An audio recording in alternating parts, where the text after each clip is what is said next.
ਯਾਰ ਇਹਨੇ ਹੋਟਲ ਸ਼ੁਰੂ ਕੀਤਾ 50 ਰੁਪਏ ਵਾਲਾ ਸੀਨ ਕਰਕੇ, ਬਾਅਦ ਜਿਹੜਾ ਰੋਟੀ ਖਾ ਕੇ ਜਾਂਦਾ ਸੀ ਉਹਨੂੰ ਕਹਿੰਦੇ ਸੀ ਇੱਟਾਂ ਵੀ ਸੁੱਟ ਮੇਰਾ ਲੈਵਲ ਕਰਕੇ ਜਾ। ਲੋਕਾਂ ਨੇ ਮਸ਼ਹੂਰ ਕਰਤਾ ਚੱਲੀਏ ਖੱਲੀਆਂ ਵਾਲੇ ਦਸਤਰਖਾਨ ਦੇ। ਅੱਛਾ ਆਰਫ ਨੂੰ ਮਾਰ ਦੇਣ, ਆਰਫ ਇੱਕ ਚਾਹ ਭੇਜ ਦੇ, ਰੋਟੀ ਲੈ ਲੈ ਬਰਾਬਰ ਲੈਵਲ ਕਰਨ।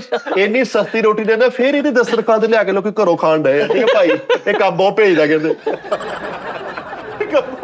ਅੱਛਾ ਇੱਕ ਵਾਰੀ ਜਿਹੜੇ ਖਾ ਗਏ ਨੇ ਨਾ, ਇੱਕ ਬੰਦੇ ਨੂੰ ਕਹਿੰਦਾ ਆਇਆ ਰੋਟੀ ਖਾ ਲਾ, ਕਹਿੰਦਾ ਮੈਂ ਕੋਈ ਤੁਰਿਆ ਨਹੀਂ ਜਾਣਾ ਭਾਈ। ਦਸਤਰਖਾਨ ਤੇ ਭਾਈ ਇੱਕ ਬੰਦਾ ਬੈਠਾ ਸੀਗਾ ਤੇ ਇੱਕ ਬੰਦਾ ਲਾਗੋਂ ਲੰਘ ਕੇ ਉਹਨੂੰ ਕਹਿੰਦਾ ਕੰਮ ਦਾ ਪਤਾ ਕਰਨ ਆਇਆ। ਬੰਦੇ ਇਹਨੇ ਦਸਤਰਖਾਨ ਤੇ ਰੋਟੀ ਖਾ ਕੇ ਕਹਿੰਦੇ ਆ ਵੇ ਝੰਡੀਆਂ ਪੈ ਗਈ।